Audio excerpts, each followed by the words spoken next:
ओम शांति। 2 मई। अव्यक्त बाप दादा विदेशियों के ग्रुप के समक्ष आए हैं। क्रिसमस मनाने के लिए बहुत सारे विदेशी इकट्ठे हुए हैं। बाबा उनके उमंग उत्साह को देखकर उन्हें और उमंग दिला रहे हैं और एक सुंदर बात कहते हैं, सदा श्रेष्ठ उमंग उत्साह में रहना यही उत्सव है।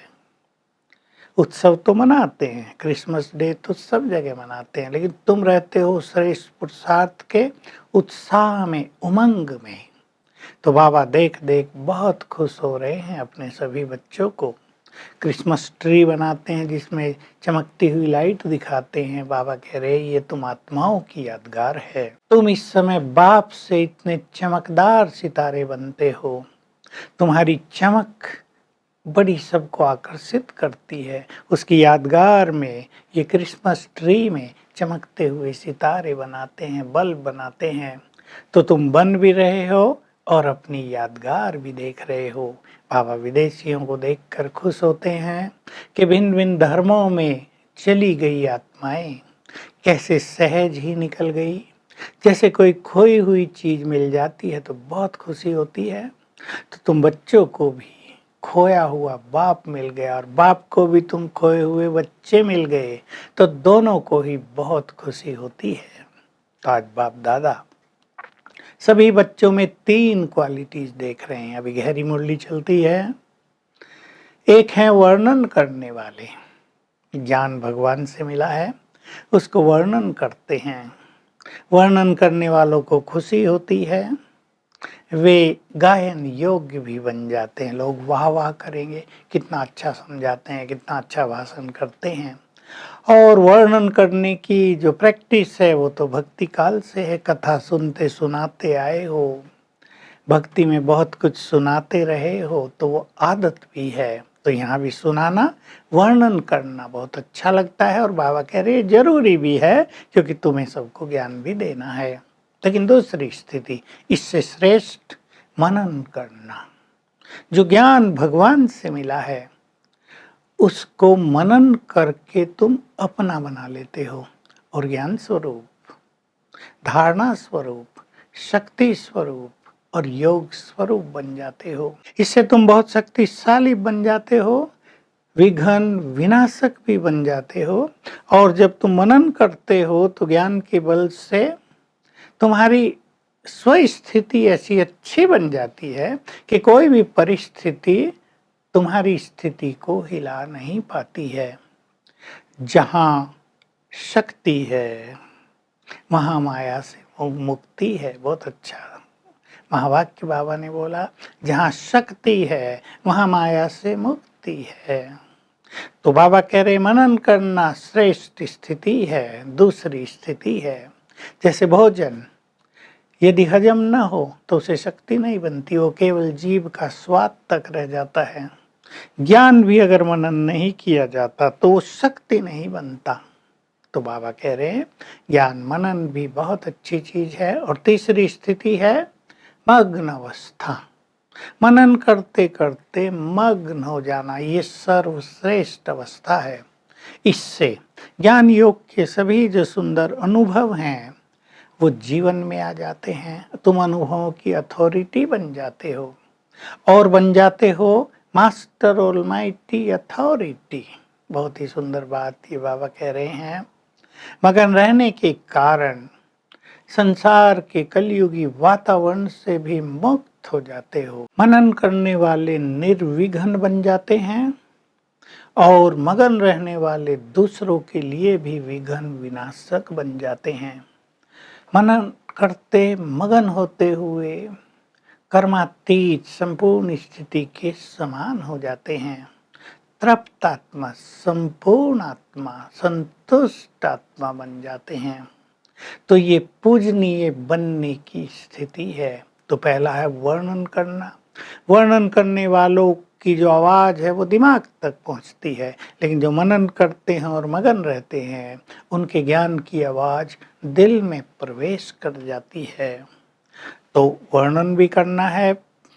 तीसरी स्थिति बीच की स्थिति ज्ञान का मनन करना, लेकिन पहली स्थिति है उसमें मगन रहना, शिव बाबा की याद में मगन रहना। तो बाबा फिर विदेशियों को देखकर कह रहे हैं, विदेश में गए हो, बाबा याद दिलाते थे तुम मधुबन निवासी हो, बाबा ने तुम्हें वहाँ सेवा के लिए भेजा है। वो लोग अपनी जॉब भी करते हैं, सेंटर भी चलाते हैं। तो बाबा कहते तुम सरेंडर हो गए तो सारे विघ्न, समस्याएं, परिस्थितियां भी सरेंडर कर दी हैं, ऐसा मानकर चलो और ऐसा स्मृति में रख कर चलो कि मैं आत्मा परम धाम से इस तन में अवतरित हुई हूँ नया राज्य स्थापित करने के लिए, रात को दिन में बदलने के लिए, कलयुगी दुखी दुनिया को सतयुगी सुखी दुनिया बनाने के लिए। तो यहाँ से पूरी तरह उपराम रहेंगे, यहाँ की किसी भी चीज का असर तुम पर नहीं पड़ेगा। तो ये बहुत अच्छी एक प्रैक्टिस है कि मैं आत्मा परम धाम से इस तन में अवतरित हुई हूँ, मैं अवतार हूँ, महान कार्यों के लिए मैं अवतरित हुई हूँ। तो यहाँ उपराम होकर हम विचरण करेंगे, वाइब्रेशंस फैलाते हुए अपना दिव्य कार्य करते रहेंगे। तो अपनी मनन शक्ति का अभ्यास सबको बढ़ाना है और उसके लिए सहज विधि, एक दो विधि मैं बता देता हूँ। मुरली से 2-3 पॉइंट सवेरे याद कर लो, दिन में लक्ष्य बना लो, हमें उनको 5 बार याद करना है। चलते फिरते भोजन करते ऐसा सोच लो, जब भी 3 बार भोजन करेंगे या चाय पिएंगे पॉइंट याद करेंगे। सहज विधि अपना लो, पानी पिएंगे तो कोई 1 पॉइंट याद करेंगे। इससे जो पॉइंट हमें याद रहेंगे उस पे हमारा मनन 1-2 मिनट अवश्य चलेगा, धीरे धीरे मनन की आदत पड़ जाएगी। दूसरी चीज होती है लिखना। कोई भी एक टॉपिक ले लो, जैसे मनन की बात बाबा ने कही, मैं आत्मा हूँ, आत्मा के बारे में हम क्या जानते हैं, खुशी कैसे रहे 10 पॉइंट लिखने, ईश्वरीय नशे में कैसे रहे 10 पॉइंट लिखने हैं, स्वमान के 25 पॉइंट लिखने हैं। ऐसे एक एक टॉपिक लेकर ऐसे 100-200 टॉपिक हो सकते हैं, उन पर थोड़ा थोड़ा लिखते चलो तो मनन शक्ति बढ़ेगी, इससे मगन अवस्था भी सहज बनती जाएगी। वरदान है, अपनी विजय और सफलता को निश्चित मानते हुए निश्चिंत आत्मा भव। देखिए हम रोज कार्य करते हैं, कोई इंटरव्यू दे रहे, कोई एग्जाम दे रहे, कोई अपने काम धंधे कर रहे, हमारी माया पर विजय और हमारी कार्यों में सफलता निश्चित है। भगवान ने हमें ये वरदान दे दिया, सफलता तुम्हारी होगी, माया पर विजय तुम्हारी होगी।